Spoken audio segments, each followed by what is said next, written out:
is it okay to hurt someone to enforce the law? Oh, no hands are going up. What about if it's your job to enforce the law? Okay, I think you're an unusual group as far as that goes. I want to share with you, you know, through our lives we have certain experiences that impact us and just really make us think, like they impact us at a deep level. It might be something you read, it might be something you experience. The one I want to share with you, it's a film I saw. I was, best memory, about 11 or 12, and the film was being shown at the public library in Saskatoon. And I go and see it. And it was actually war footage from the Second World War. It was shot by the German Army, so the filmer was with the German Army. It was black and white, no sound. And it wasn't scripted. He was just filming what this army unit was doing. And this unit was in Eastern Europe. And what had happened is some partisans had killed some German soldiers. So in retaliation, this unit was rounding up civilians for a firing squad. And so we see the soldiers march the civilians up to a wall. And the civilians all dutifully line up and wait. And the soldiers then line themselves up in a line facing the civilians. And then you can't hear anything. Like I say, there's no sound. But obviously the order was made to shoulder arms because you see these rifles go up, all except one rifle. And then there must have been an order to put arms down because the rifles go down because the officer wanted to walk in front of the soldiers. And so the officer walks up to the soldier who didn't raise his rifle. And like I say, there's no sound. You have no idea what they're saying, but they're having a conversation. And he's standing there having a conversation with this soldier for about 2 minutes. And then the soldier lays his rifle down, and he walks to the wall. And the officer walks back. And like I say, this is real footage. This wasn't scripted. This happened in real life. The order's given. They all raise their rifles, and they all shoot. And the civilians and that one German soldier all fall, and they're kind of wiggling on the ground, dying. And I'm emotional just talking about it even today. That film struck me profoundly for 3 reasons. And I'm going to tell you about 2 of them. And obviously, the first reason is just the integrity of that one soldier. Because obviously in that soldier's mind, that soldier's ethical code, it wasn't right to shoot unarmed civilians who hadn't done anything to harm you.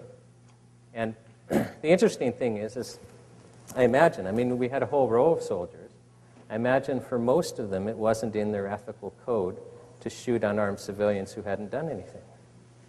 But here we have one soldier who is living his ethics was so important that he was willing to die. There was no ambiguity about what was going to happen. Like he knew when he put his rifle down and walked to the wall that he was going to die. He was not going to see the sun set that day. But it was so important, and that struck me. That struck me. It still strikes me. I get goosebumps thinking about it. But what struck me even more was the willingness of the other soldiers to shoot their friend and to shoot unarmed civilians. There was no hesitation. They were ordered to fire, and they fired. And I think that's common, right? I actually think that most people are like those soldiers, that they will do things that will hurt other people, and in that case, kill them, because they're ordered to do it, because it's their job. What's that? Yeah, I'm sure there's fear. How many of us are willing to die for our ethics? Not many. Many of us aren't willing to lose our job over our ethics. How are we going to pay our mortgage? But this is a huge issue, you see, because I think actually we've been taught to be obedient, and we've been taught to fear, and we need to start shaking that and realizing it's more important for us to live our ethics. Like, let me share for you a case I'm involved in right now where I've kind of had to deal with this mentality. It's, I've just found it spooky, actually. And just so you know, I've asked my client if I can talk about his case, because otherwise I can't. It's privileged. And he said, no. Talk about my case. I'd be glad for you to. His name is Mr. Carl Anderson. Hang on, I got dry throat. And he is a medical marijuana user. He was in a car accident, a very bad car accident, in a coma for a long period of time, in the hospital for a long period of time. His brain's okay, but he came out with migraines that wouldn't stop.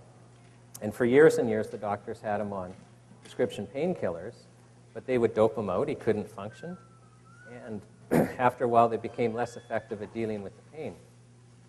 So he eventually tried marijuana. He didn't like smoking it because it made him high. He didn't want to be high. That was his problem. He wanted to be able to go back to work and function. But he kept experimenting, and he ended up with a protocol where he kind of takes hash oil and puts stuff in his food, and so he's able to manage his pain and function, and he was able to go back to work. And he did this legally. He got Health Canada's approval to possess, and then he got their approval to grow marijuana, and he was merrily growing and cultivating his own strains, and things were going fine until the RCMP decided, oh, we need to raid this guy. And they made a mistake. They didn't realize that it was a legal grow. So they go and they seize his operation, they destroy his plants, and then they realize, oops, we made a mistake.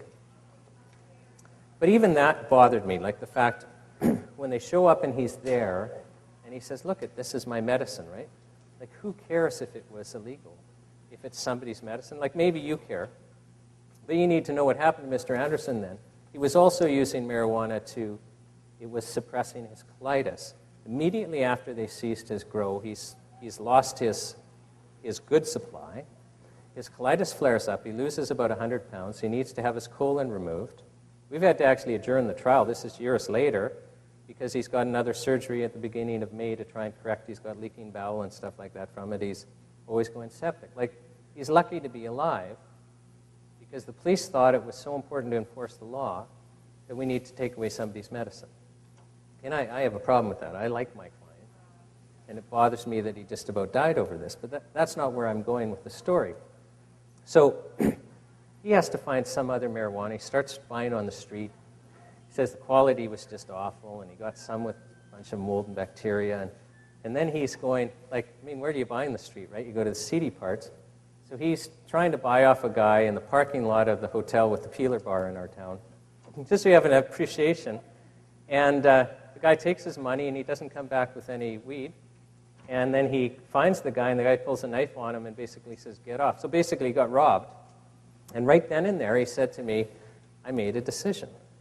And the decision was that nobody in Kamloops should have to go through this just to medicate themselves. So he decided, I'm starting a compassion club. So he formed a nonprofit society called the Canadian Safe Cannabis Society. And they're not allowed to make a profit, and they have to test the marijuana. That's what every compassion club is about. So they get a gas chromatograph and learn how to use it, and they test for the main cannabinoids, which is super important. For those of you who don't know about cannabis for medical purposes, there's 3 main cannabinoids, and they serve different purposes. So for example, if you're a diabetic and you have glaucoma, you want to smoke or take cannabis that has CBD in it. CBD doesn't make you high, but it stops glaucoma in its tracks. There's probably nothing better. So, but most strains don't have it. And if a compassion club isn't testing to tell you, oh yeah, this batch we have, here's CBD and here's how much. So they test to see what cannabinoids each batch has, but also how much cannabinoids. So you'd have an idea of its strength. And just so you appreciate how important it is to know how much medication you have, just hypothetically, let's say I made acetaminophen in my garage. I actually do. I'm at booth, 212. No, I'm just kidding. But let's say I made acetaminophen tablets in my garage. That's Tylenol, right? And I gave you a bottle of 100 Tylenol. I said, we have no quality control here, but just based on other batches, there's 100 tablets in here. Some of the tablets will have so much acetaminophen that for sure it's going to destroy your liver and you'll die. And some are going to have no acetaminophen in them. You take them and get no pain relief. And the other tablets, they're all kind of in between there. Would you take a single one? No, because you got to know, right? So the Compassion Club's testing for that. They're also testing for mold and bacteria, which that's important for any plant-based medicine. But because cannabis kind of has to be wet, a little wet, can't be too wet, it's really susceptible to mold and bacteria. And so if somebody's not testing for it, you can get terribly sick. And a lot of people that use cannabis have AIDS, compromised immune systems. They use it to fight nausea and to keep their appetite going. So it's like super important. It literally can be life and death. And they're testing for, the presence of too much pesticides. And it's the only way people with medical marijuana can access tested marijuana. Just so you know, you can't get it anywhere else. So they're doing this, the club's growing, and the police decide, we need to shut down this compassion club in Kamloops. So before they do, they try some undercover buys. And the club, they didn't succeed, because the club made it really clear, well, first of all, our door's locked, we have to buzz you in. We're not open to the public, we're only open to members. And if you want to be a member, you've got to bring us a letter from your doctor setting out what your condition is and why you need medical marijuana. And then we verify with your doctor. We don't just believe that you've brought us a letter. And then once we verified with your doctor, we will help you fill out your paperwork to get legal with Health Canada. And once we've sent it off, then and only then can you buy from us. So the police weren't able to buy because they were told quite clearly no. But I bring this up just so it's clear. When the police decide to raid and seize all of this, they know that they're basically taking medication. I mean, to them it's an illegal drug, but you have to be brain dead not to know you're going to be taking away what people are using. Most of the members were licensed, like most were legal. But, the law is the law, right? Because no compassion club is legal. So they're all trafficking, but they're doing it because it's the only way for people to get tested marijuana. So they go and they raid and charge Mr. Anderson and another employee with trafficking. And we're going to ask the court to strike down the trafficking provision and say it's unconstitutional. And I'd like to know what you think of the argument, because the argument's basically this, is look at, for every single other plant that's sold for medicinal purposes, the Food and Drug Act kicks in, and if an active ingredient, like a cannabinoid in cannabis, if an active ingredient is important, you have to test for the presence of the active ingredient.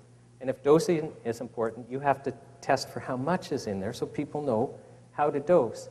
And you have to test for mold and bacteria. In fact, we set out different types of mold and bacteria and what we will allow.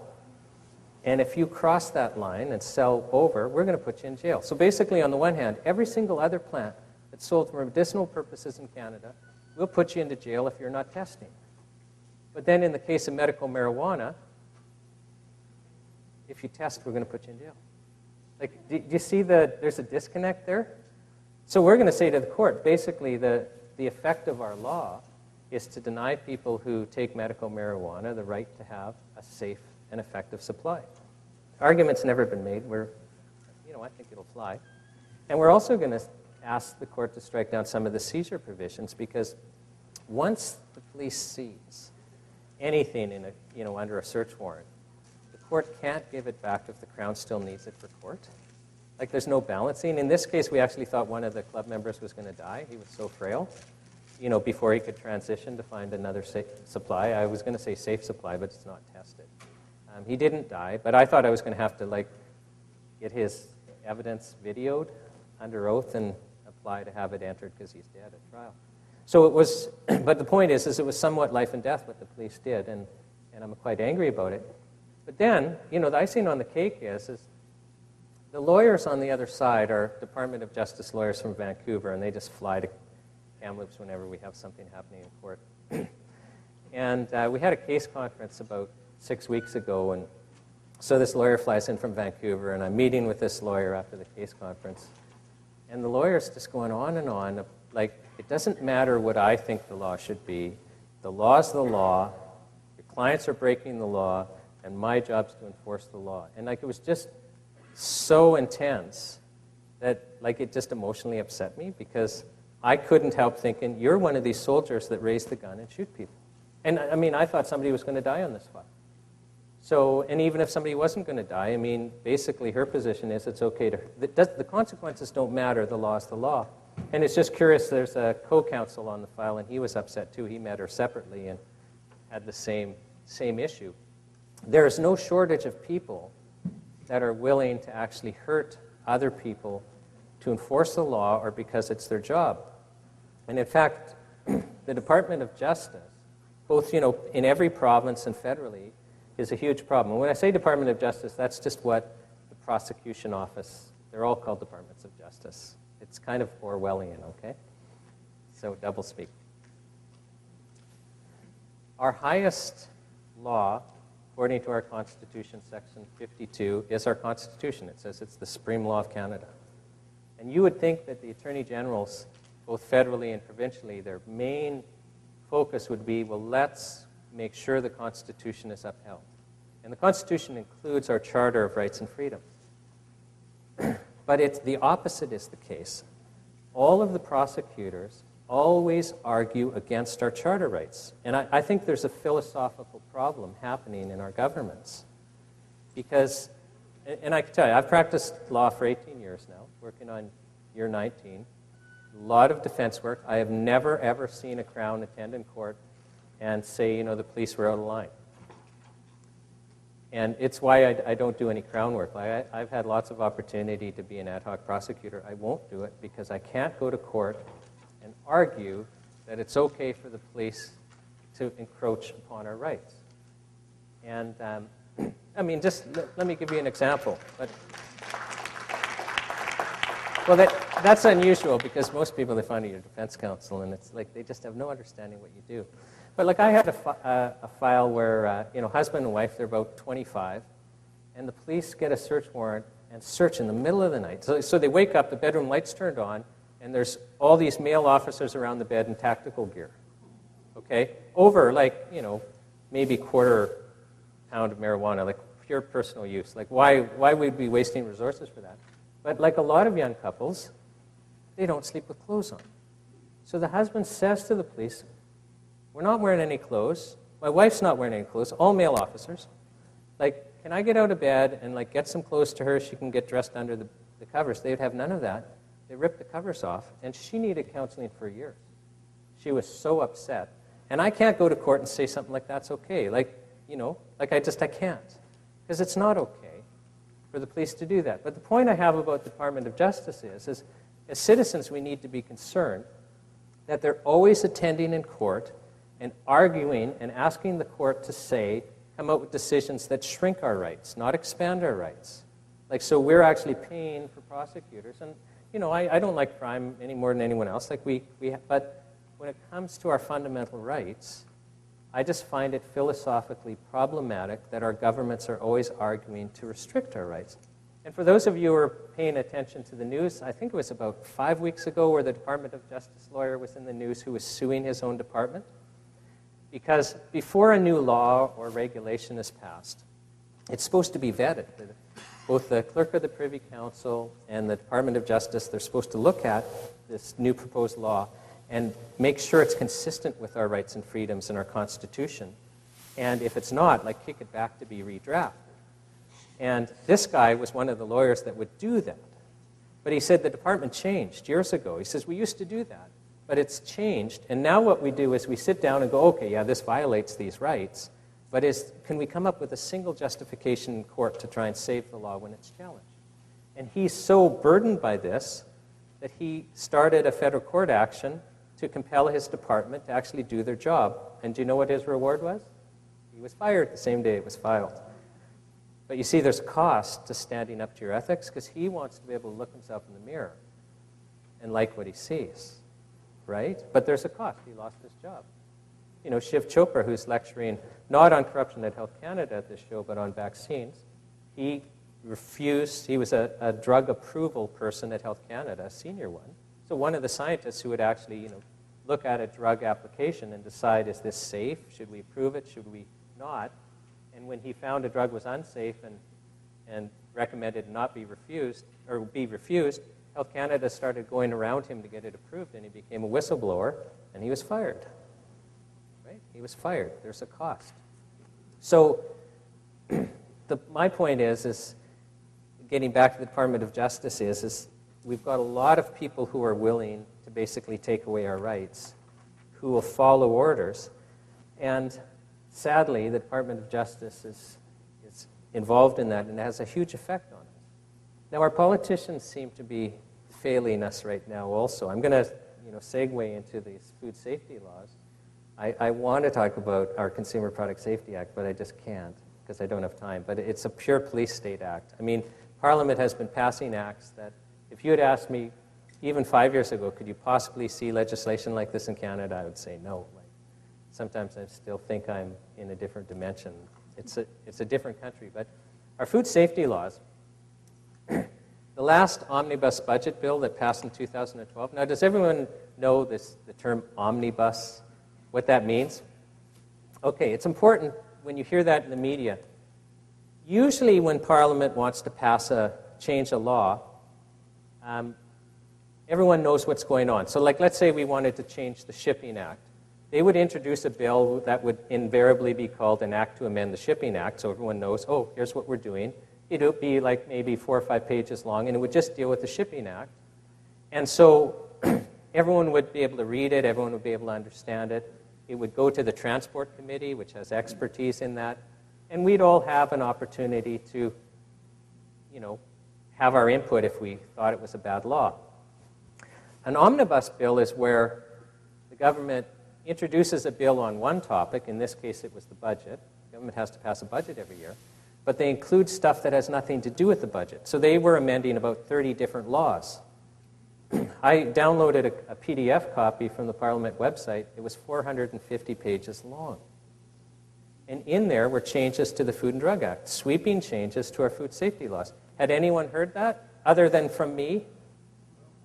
Okay, I've written in the media, I've lectured, I have not heard another single person mention the changes, and I bet you your MP doesn't even know that bill they voted on amended our food safety laws. And if they do, I bet you they had no idea what it meant. So omnibus is just a term the media uses to tell you that government is basically being opaque and hiding. Because this bill, which gutted our food safety, it went to the Finance Committee. It didn't even make it to the Health Committee because it was a finance bill. What does the Finance Committee know about health? Nothing. So it got very little scrutiny. And, you need to know that the government is, because there's another one in front of Parliament, another phone book of a bill that the MPs can't understand and read, and it's amending a whole bunch of other things. I'm kind of getting off topic, but one thing in there is a provision that if a bank goes insolvent, they can seize the deposits, which is kind of like Echoes of Cyprus. So, but just, but you're not going to know, you're not going to read it, and the media's not going to tell you about it because it's hidden. So what are the changes to our food safety laws? Let me first kind of explain to you our food safety laws so that you'll understand the changes. Our food safety laws are found, first of all, in our Food and Drug Act, which is a pretty short act, and the part dealing with food is pretty small, but the things in there make real sense. Like, you can't sell food that's adulterated. Okay, like you can't put non-food stuff in food. You can't sell food that's poisonous. You can't sell food that's harmful. Like things like that. Very common sense stuff that we're all happy with. The real meat and potatoes are in our regulations.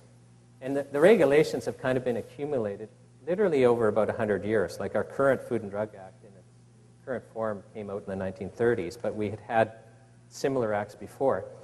And it's really accumulated wisdom. So like, for example, at one point in Canada, we didn't have orange popsicles. And then somebody wanted to make orange popsicles.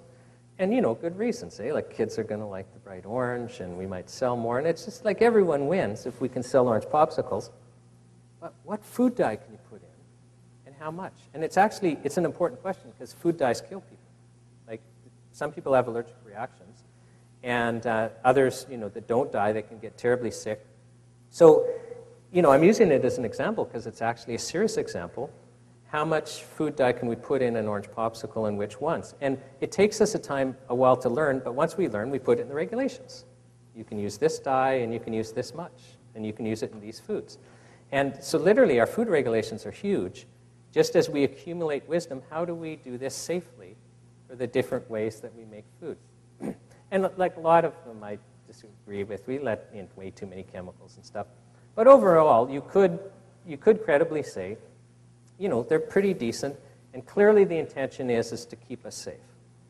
So here we accumulate all this wisdom on how to keep us safe, and just to use an analogy, just imagine our food safety laws are like this lavish cruise ship, and we're all on the deck, and it's keeping us out of the harmful water. It's keeping us safe.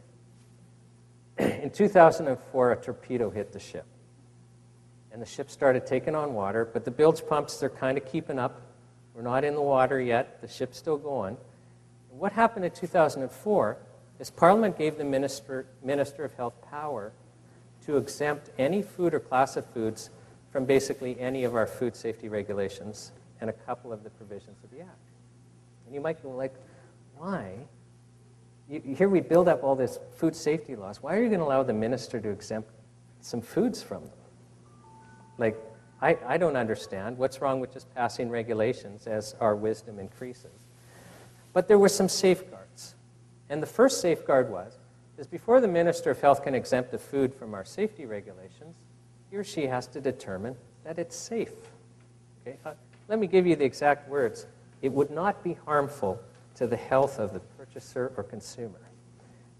Well, thank God that's there, right? I mean, if we have all these laws that we've built up as we've learned what's safe and isn't safe. If you're going to say they don't apply, you better make sure it's safe first, right?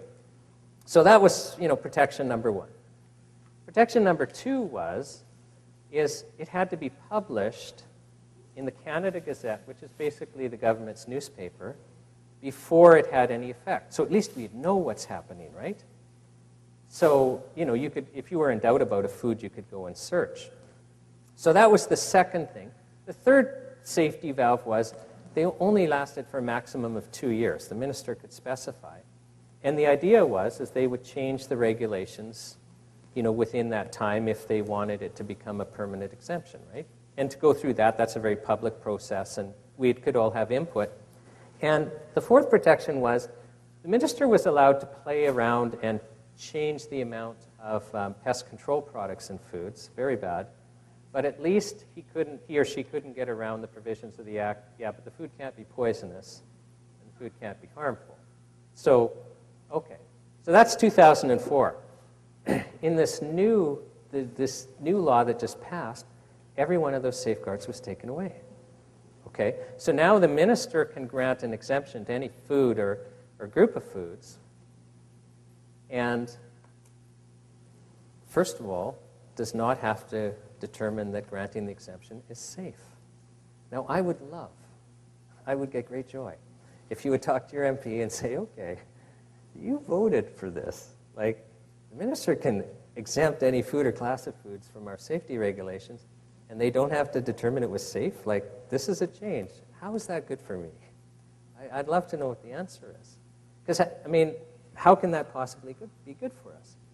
The minister, in allowing more pest control products in, is now immune from the poisonous and harmful provisions. So it can be poisonous and harmful.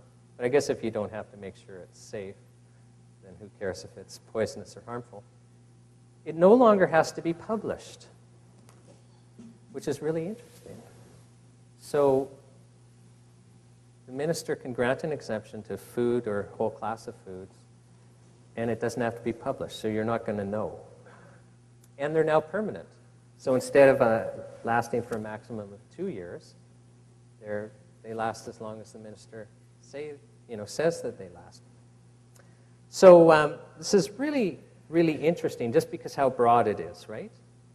And one thing that really bugs me is we can't know anymore whether a food is safe. I mean, before 2004, when you went to a grocery store and you bought groceries, I think we all implicitly assumed that the producers of the food were adhering to our food safety laws. We just assumed that, right?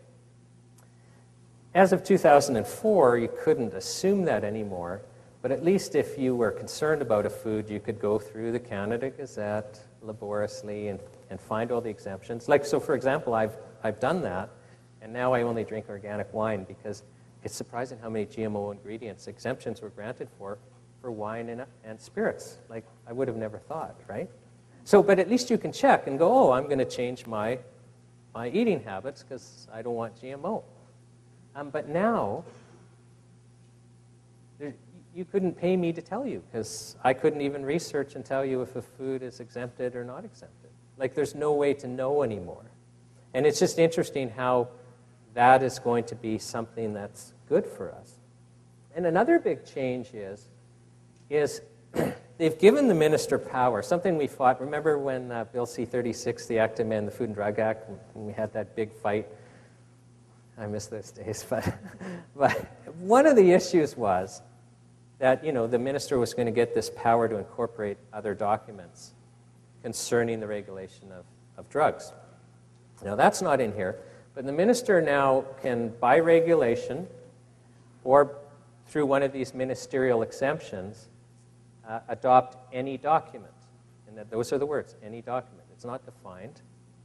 So the minister could say, well, I'm going to exempt all baked goods and all fruit juices from, we set out all these chemical limits in our food and drug regs. I'm exempting them from those regs because, fortunate for us, there's a group of chemical companies that have a trade association, and they've got a different list saying, well, these chemicals are safe in food at higher levels.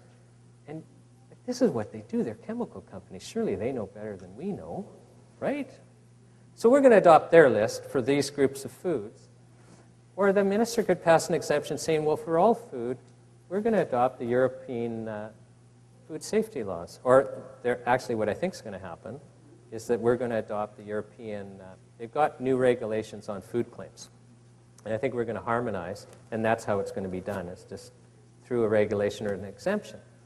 And the problem with that is we lose sovereignty, right?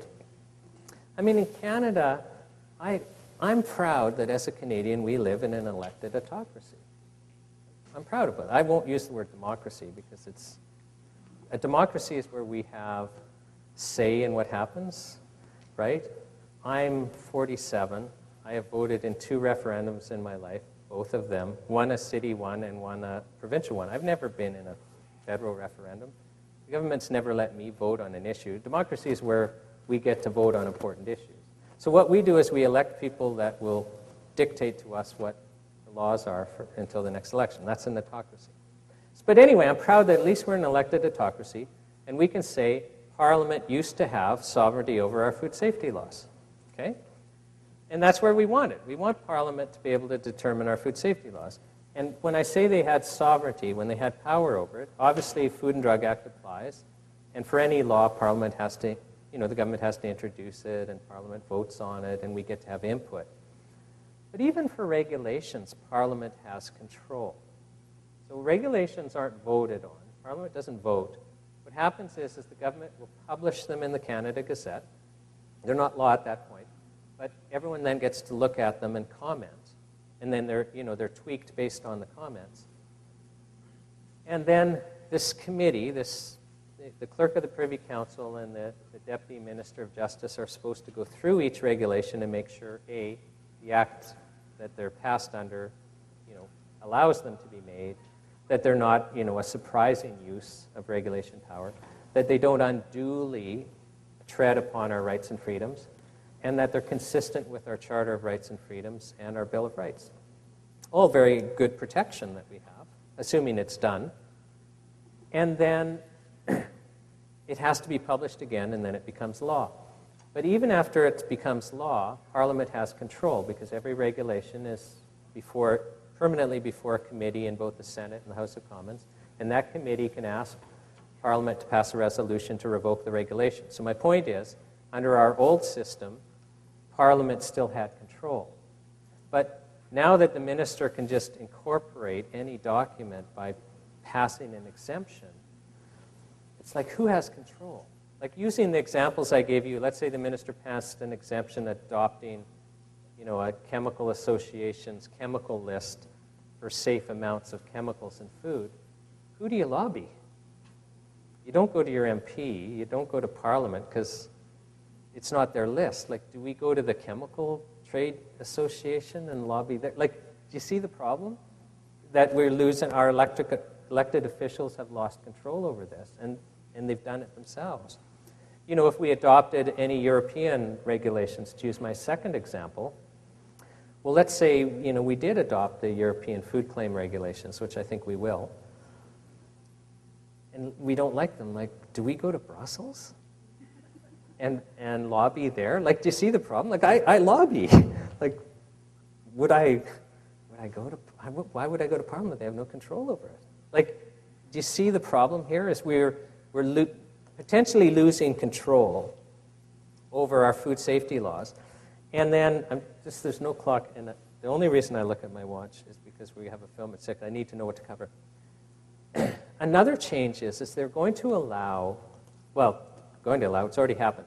Before the change, our prescription drug list was all done by regulation. So if they wanted, if a pharmaceutical company applied to Health Canada and they were going to approve a drug, the minister, they'd actually have to pass a regulation. So, publish, and it's reviewed, and we all get to comment on it. And the safety valve there is, if they were going to allow a drug that the public thought was unsafe, at least we have the opportunity to comment. Or if they weren't going to, they were going to take a drug off that because the patent run off or something, but we all felt maybe this should still be allowed, the public and Parliament would still have control over it. But they've taken that away. So now it's no longer by regulation. The minister just makes the list. So he can get up in the morning and go, I'm going to take this off, I'm going to add this, which really means Health Canada makes the list. So Health Canada now has the power, not Parliament. And for those of you that might think that there's some corruption in Health Canada, I won't ask for a show of hands. I know I do. And for those of you who know Dr. Shiv Chopra, I talked about him a little earlier. When I say he was a senior Health Canada scientist, he worked there for 30 years. At one point, he ran the veterinary branch that would approve drugs for, the veterinary end of things that end up in our food chain. And when he became a whistleblower, he forced the Senate, basically, I think they called 5 different Health Canada scientists, forced under oath to testify, and they all described how, oh yes, when I conclude a drug is unsafe, Health Canada runs around me and gets it approved. And in fact, Dr. Margaret Hayden told the CBC, well, after you've been at Health Canada for a while, you start to recognize the pattern, how they're going to get a drug approved even though you, their own scientist, has recommended it not be approved because it's not safe. So I'm just saying, there's good reasons for reasonable people to be concerned about giving that power to Health Canada. Now, does anyone here know what's happening about natokinase, or even what natokinase is? I'm just going to segue into a recent, a recent thing that Health Canada did that's just driving me nuts, okay? Natokinase is basically an extract from a food called natto, and natto is just basically a fermented soy food, okay? And you can still buy natto, and you can still eat natto. But natokinase has been widely used in Canada, around the world, primarily as a blood thinner. And a blood thinner, okay? Medical doctors will have their patients on natokinase. Certainly, naturopathic doctors and nutritionists and all of those people were using natokinase. It also, addresses high blood pressure. It's good for fibromyalgia. It's good for endometriosis, uterine cysts. It dissolves things. It gets rid of blood clots. At the beginning of November, Health Canada made a decision that we're not going to approve any product licenses for natokinase. Because a whole bunch of companies were selling natokinase, and they'd submitted to Health Canada license applications. And Health Canada says, nope, we're not going to approve natokinase because we're viewing it as too risky, which has just shocked the natural health community, I can tell you. And then they demanded that every company that's selling it recall. Not stop selling, but recall natokinase. And which has just caused a real problem. Now, what I find ironic about this is at the exact same time that Health Canada is taking natokinase off the market, there's a pharmaceutical blood thinner called Pradaxa.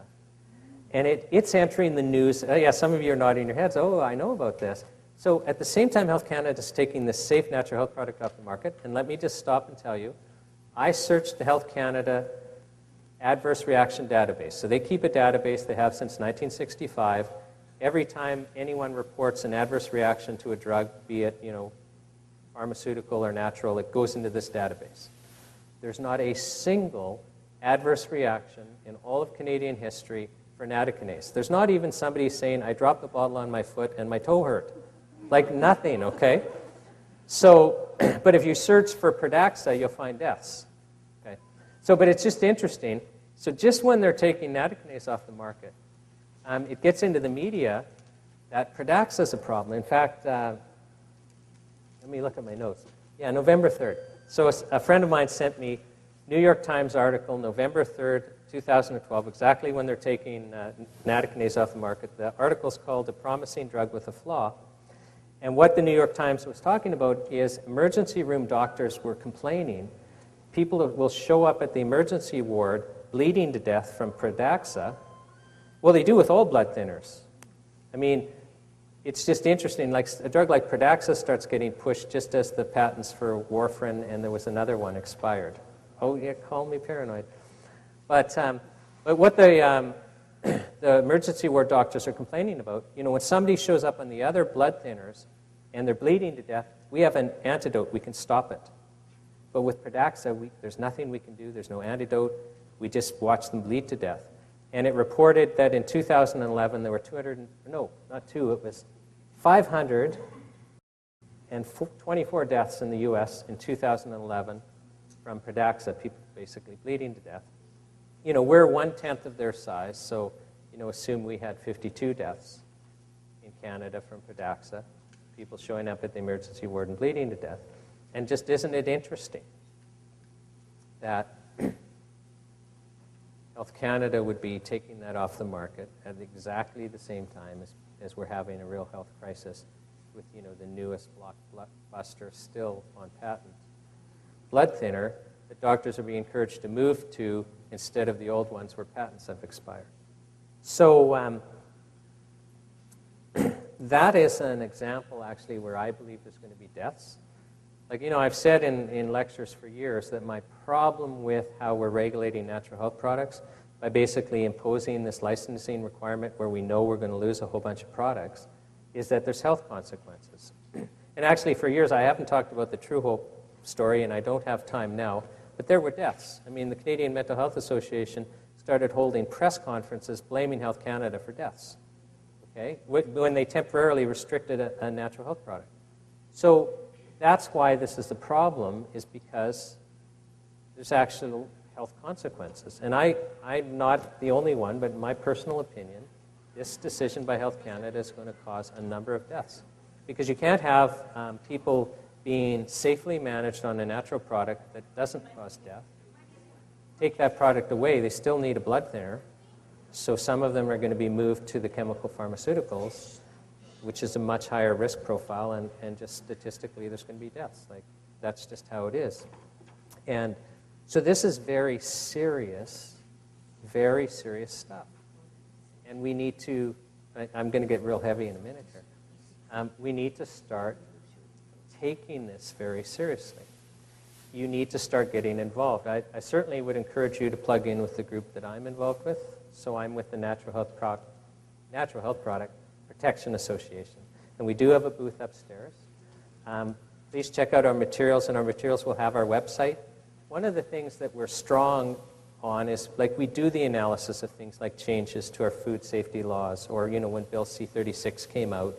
And then every other group, most other groups don't have the ability to do that, so they're able to take that information and leverage.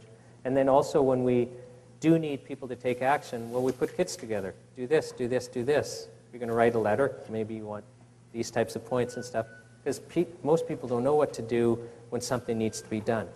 And then I also really would encourage you to support either my group or other groups financially, because all of the groups out there are starved for funds. And, you know, the reality, like, I live in Kamloops. I'll fly out here. I mean, that costs money, right? And we've got a whole bunch of little initiatives going. And if you really care, I would ask, you know, we've got a donation thing upstairs, but also consider monthly. Because we are in historic times. Like, I think historians are going to look back at this time and go, what were these people thinking? This generation, us in this room. Let me go back to that story about the firing squad. Because I told you there were three things that really struck me.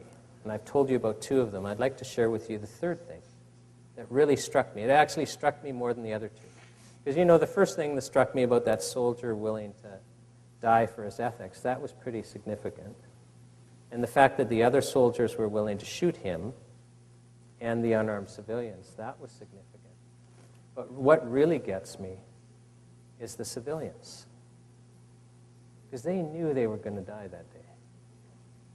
Okay? When the German army rounds you up and marches you to the square, you know bad things are going to happen. They obediently lined up on the wall, and they obediently stood there waiting for the bullet. And you just think about that for a minute. Their last act was total obedience to their oppressor. We are so trained. We are so trained to obey. We are so trained to follow orders. We are so conditioned to fear. And I grieve for them, not just that they died, but, there was no dignity in standing there being obedient. I know if you had rushed them, they're going to shoot you, you're going to die. But think about what they did. There's some significance there. And we are, as I say, we're in historic times. We're all, like I say, our food and drug regulations are changing in a scary way. We're losing freedoms at a rate in all areas of our life that I never thought we'd see. I still can't believe things like the Consumer Product Safety Act. It's not even just in that area. We all know it's happening. Things are changing, and the Canada that my kids are going to get is already completely different than the one I thought that I had. And we're all in a drama, and we need to all choose what role are we going to play in that drama. Are we going to be that soldier that puts his rifle down and walks to the wall? Because we can choose that role. Are we going to be the soldier, one of that long line of soldiers that lifts the rifles up and shoot? Because we can choose that role. Are we going to be one of the civilians who stands at the wall waiting for the bullet? Because we can choose that role. There are some other roles, but understand you're playing a role, whether you're choosing to or not.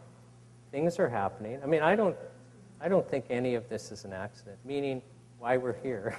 And I don't want to get metaphysical, but I think that each generation is presented with challenges, and they're supposed to examine themselves and say, what do I believe? What do I stand for?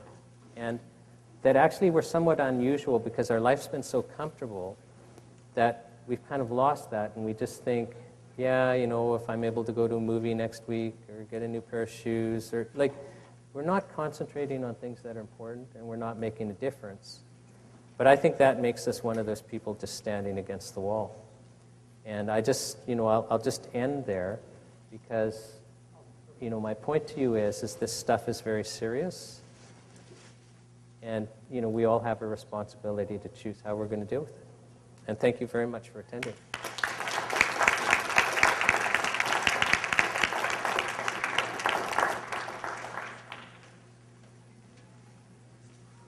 And I don't mean to be overly heavy, but it's heavy stuff. That's actually why they put my lectures at the end of the day. They did. Well, I've been told that, right? But it's just, I don't know of any nice way to deliver this stuff. But, it's interesting because, the NHP regs and all of that was passed under the Liberals too, and I really thought we'd see a difference under the Conservatives, and it's almost like it doesn't matter who's there. I don't see a trajectory change. So I don't really view it as partisan, and I don't think we're going to solve the problem that way. I actually think the only way to solve the problem is to find those people in each party that aren't willing to raise the rifle. I think that's how politically we're going to solve it.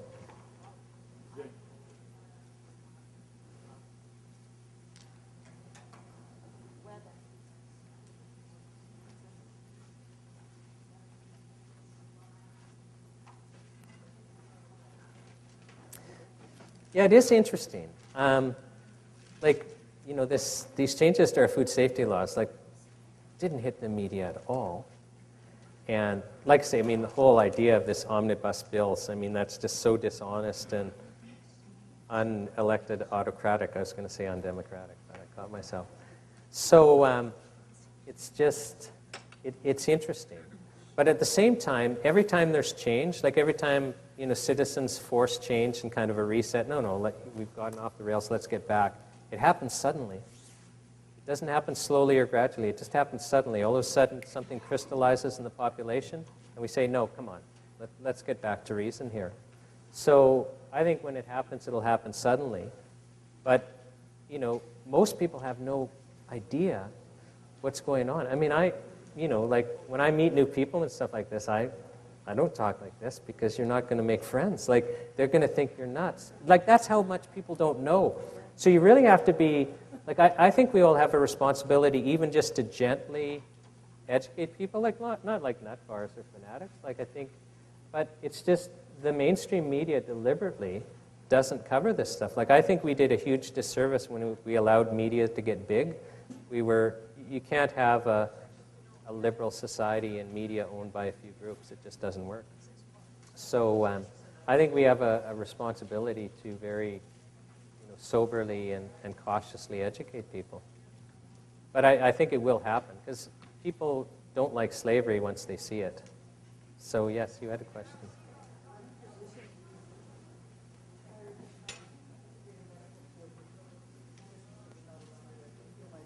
Right.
Well, I hope you're right, but that's assuming the government is going to act reasonably. And I just don't believe it.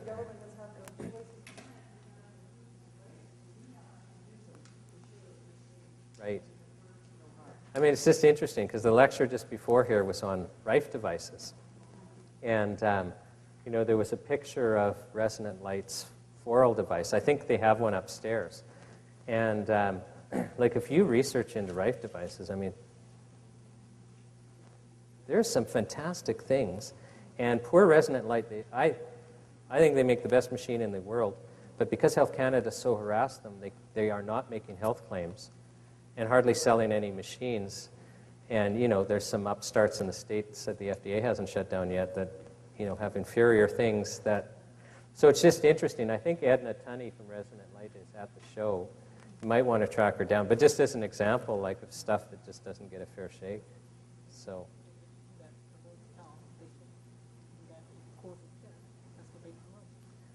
Yeah, well, just to give you an example, like, just of how unfair it is because in my law practice, about half of it is fighting Health Canada, where, clients will call me and say, oh, they're telling me to recall. Like, I had lots of work on nattokinase. And, we hired a doctor to do a risk analysis saying, well, if you recall, you're going to cause harm. Like, you know what I mean? Like, so, but just to give you an example, is no word of a lie. If you were to write to Health Canada and say, I took, this natural product, and I felt fluish, they're going to yank it off the market. Like, any adverse reaction at all, oh, it's totally unsafe. Are we okay? Or... Yeah, sorry, I'll just finish this story in about 2 minutes. So, and then because they got to show a film, sorry. So any little adverse reaction, and they're going to pull a natural health product off the market. Now, there has never been a documented death in all of Canadian history, all the way back to 1867, caused by any natural health product. And I've actually done an access to information request of Health Canada to see if they had any, and they don't, okay? So let's say Health Canada was going to, oh, and just wait, and also, like, people write to their MPs in Health Canada and complain, and they'll send me Health Canada's response. And Health Canada last year started bragging about how many recalls of natural health products they've forced, and at the time it was like 257 in the last couple of years or something, for potentially serious adverse reactions, okay? Now, just how unlevel the playing field is. Let's say Health Canada just said, I don't care if it's chemical or natural. For a year, if a single death is caused, we're going to yank it off the market. In a year, would there be any chemical pharmaceuticals left? Even cold remedies and aspirin and stuff like that would be gone. They cause deaths every year. I think Vicks Vapor Rub, that's a chemical pharmaceutical. I think that's likely to be on the market. But, you know, every natural health product would still be there, just to show you how unbalanced it is, right?